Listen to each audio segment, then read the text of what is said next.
Hello everyone, welcome back to my YouTube channel. I am Faiza Siddiqui and this is our ninth class of CTET for Child Development Pedagogy. And today we are going to talk about Theory of Moral Development. ये जो Theory of Moral Development है ये Lawrence Kohlberg ने दी है, जो कि एक American psychologist थे. ये जीन पियाजे के वर्क से बहुत इन्फ्लुएंस थे. ये जीन पियाजे का जो वर्क था मोरल डेवलपमेंट ऑफ चिल्ड्रन, उससे इंस्पायर होके इन्होंने थ्योरी ऑफ मोरल डेवलपमेंट दी थी. और जीन पियाजे की जो थ्योरी थी उसको और इन्हेंस करके एलेबरेट करके इन्होंने अपनी थ्योरी बनाई है. इनका क्या वर्क था, इन्होंने हाइंस डिलेमा दिया था. ये बेसिकली हाइपोथेटिकल मोरल डिलेमास देते थे. ये क्वेश्चन सीटेट में आ चुका है पहले भी कि कौन से ऐसे साइकोलॉजिस्ट थे जो मोरल डिलेमास देते थे, तो वो लॉरेंस कोलबर्ग थे. इन्होंने Heinz dilemma 72 lower class middle class white boys को दिया था और उनकी रीजनिंग, उनके जो डिफरेंट आंसर्स थे उस क्वेश्चन के, वो नोट डाउन किए थे. और जो मोरल रीजनिंग थी उस आंसर की मतलब जो वजह थी उनके पास उस सल्यूशन को देने की, जो रीजनिंग थी उन बच्चों के पास, वो नोट डाउन की थी कि क्या क्या रीजनिंग है अलग अलग बच्चे की, अलग अलग बच्चे का किस तरीके से माइंड वर्क करता है. लेकिन इनकी जो एक स्टूडेंट थी कैरल गिलिगन, उन्होंने ये कहा था कि ये फेमिनिस्ट अप्रोच नहीं है, क्योंकि जो 72 बॉयज़ थे उसमें कोई भी एक लड़की नहीं थी. उन्होंने 72 ह्यूमन बींग्स लिए लेकिन कोई भी लड़की नहीं ली. तो हमें अब ये नहीं पता कि थ्योरी ऑफ मोरल डेवलपमेंट में जो क्वेश्चनिंग की गई है तो उसमें एक लड़की क्या जवाब देती. ठीक है ना, मतलब हमें इस थ्योरी से ये नहीं पता चल पाएगा कि मोरली लड़की कैसे वर्क करती है, मोरली लड़की का दिमाग कैसे वर्क करता है, क्या वो सिमिलर होता है बॉयज से या थोड़ा बहुत अलग होगा. तो यही कैरल गिलिगन का कहना था और यही एक इनका निगेटिव पॉइंट है इनकी थ्योरी का. In order to take moral decisions, the thinking we use is called moral reasoning.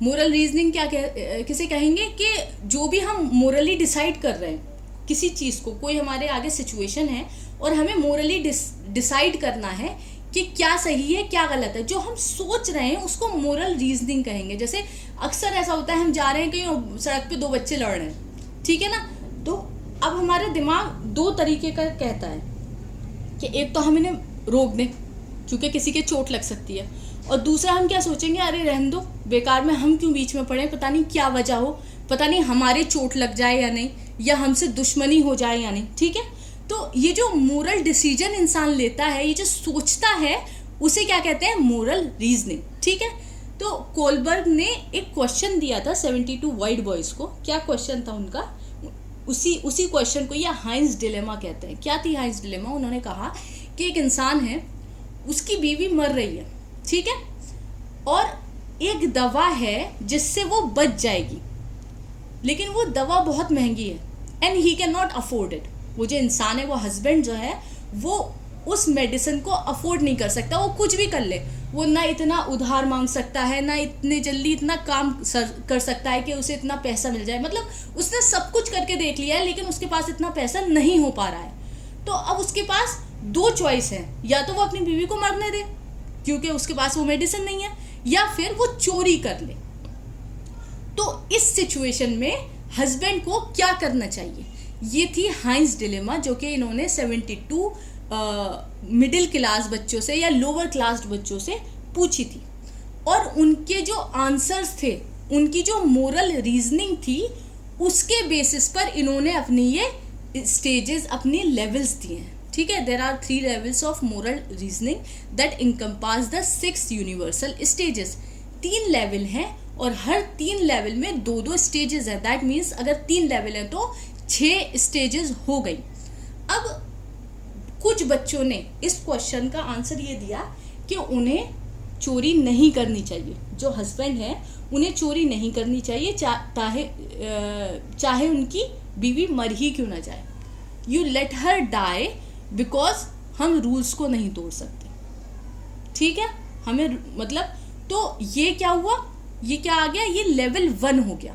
जिन बच्चों ने ये आंसर दिया कि बीवी को मरने दो लेकिन चोरी नहीं करनी चाहिए, वो इस लेवल में आते हैं प्री कन्वेंशनल लेवल.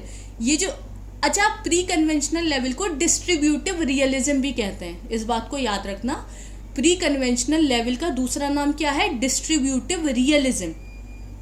और ये मोरालिटी एट लोवेस्ट लेवल है, मतलब यहाँ पर मोरालिटी सबसे कम होगी। जाहिर सी बात है, जो इंसान मतलब एक इंसान को मरने दे रहा है, मतलब उनकी रीजनिंग ही यही है कि लेट हर डाई, मगर you can't break the rules.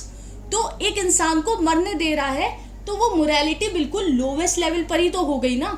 तो इस प्री कन्वेंशनल लेवल पे मोरालिटी एट लोवेस्ट लेवल होती है। ये 4 से 10 साल के बच्चों में होती है। ये वाली लेवल ऑफ थिंकिंग जो है, ये जो मोरल रीजनिंग है इस लेवल की, वो 4 से 10 साल के बच्चों में होती है। अब 2 स्टेजेस हैं। स्टेज 1 क्या है? Obedience and punishment orientation. मतलब इस स्टेज में बच्चा जो कुछ भी करता है वो पनिशमेंट को अवॉइड करने के लिए करता है। वो होमवर्क इसलिए नहीं कर रहा क्योंकि उसे मजा आ रहा है, उसे खेलने में ज्यादा मजा आता है, लेकिन वो होमवर्क क्यों कर रहा है? ताकि अगले दिन उसकी पिटाई ना हो। ठीक है, तो in order to avoid that punishment he is doing that homework rather than playing outside with his friends. दूसरी स्टेज है इंडिविजुअलिज्म एंड एक्सचेंज या फिर पर्सनल रिवॉर्ड ओरिएंटेशन। ये क्या है? टिट फॉर टैट, मतलब जैसे को तैसा, या फिर मेरे लिए क्या है इस चीज में। अगर मम्मी ने कहा है कि जाओ दुकान पर से दूध लेकर आओ, तो बच्चा कहेगा देखो जो पैसे बच रहे हैं उसकी मैं टॉफी खाऊंगा, लेकिन तो बच्चा क्या बात कर रहा है कि मैं काम तो कर दूंगा लेकिन इसमें मेरा क्या फायदा हो रहा है। तो वो कौन सी स्टेज है? वो इंडिविजुअलिज्म। देखो नाम से ही अंदाजा हो जा रहा है कि पर्सनल रिवॉर्ड ओरिएंटेशन, इसमें बच्चे को क्या मिल रहा है। ठीक, तो ये हो गया हमारा level first pre conventional level. Now level second conventional level. अब जो उनका हाइंस डिलेमा था उसमें कोलबर्ग ने ये कहा था ना कि बीवी मर रही है और मेडिसिन के पैसे नहीं है, तो वो चोरी करे या बीवी को मरने दे। तो दूसरा आंसर ये आता है कि वो बीवी को ना मरने दे। मतलब ह्यूमन बीइंग की डेथ अगर हाथ में है बचाना तो उसे बचा लेना चाहिए। तो दूसरा रीजन ये था कि हस्बैंड चोरी करके तो दवा ले आए और बीवी को दवा पिला के बचा ले, लेकिन फिर खुद अपना आप टर्न इन हो जाए, मतलब पुलिस की कस्टडी में चला जाए, प्रिजन चला जाए, क्योंकि उसने गलत काम भी किया है, क्योंकि उसने चोरी की है, किसी का नुकसान किया है, चाहे उसने किसी की जान ही क्यों ना बचाई हो, लेकिन नुकसान तो किया है किसी का, तो इसलिए ही हैज टू पे फॉर दैट। बीवी भी बच गई यहाँ पर और जो उसने गलती की है उसकी भी उसे सजा मिलेगी। तो ये वाला आंसर जो दिया था वो इस लेवल की मोरालिटी थी।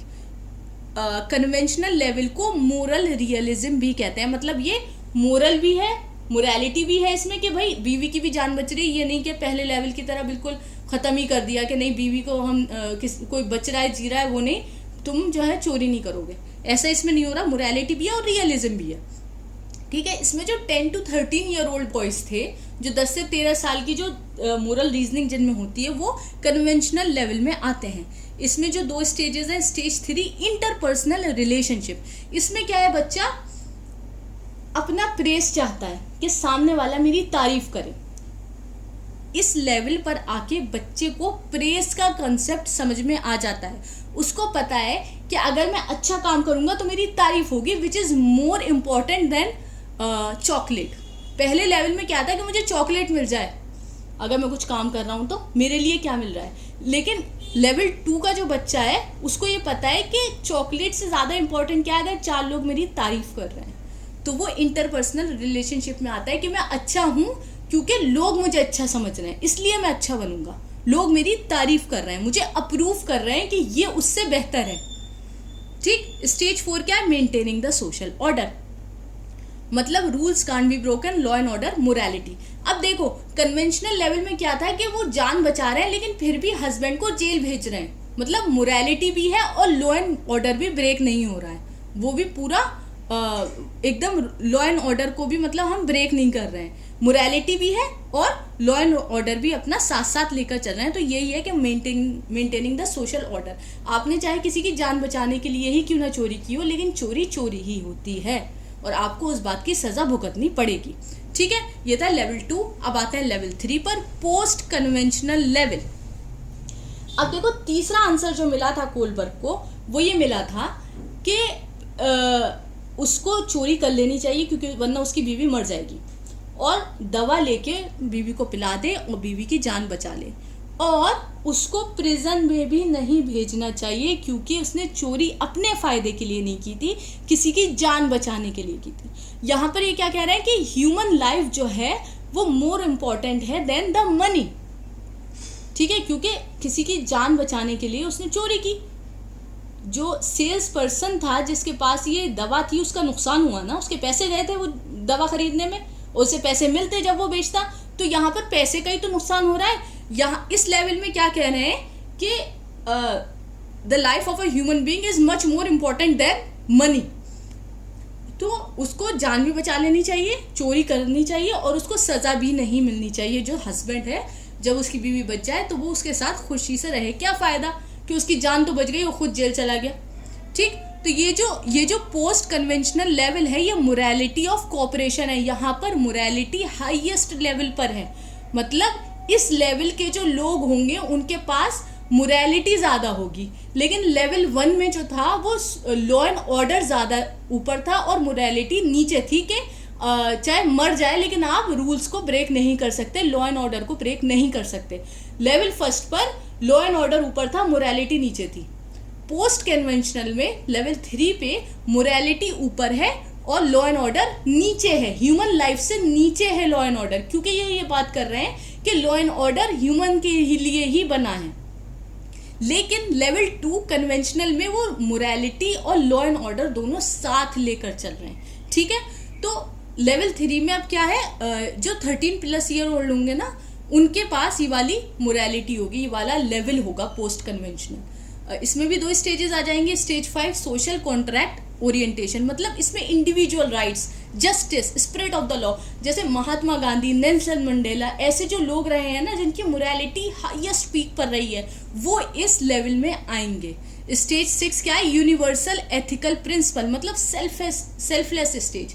इस स्टेज में इंसान अपने बारे में नहीं सोचता, अपने आसपास के बारे में सोचता है कि किसको कैसे फ़ायदा होगा, अपने बारे में नहीं सोचता कि मेरा कैसे फ़ायदा होगा। ठीक, तो ये थे हमारे 3 लेवल।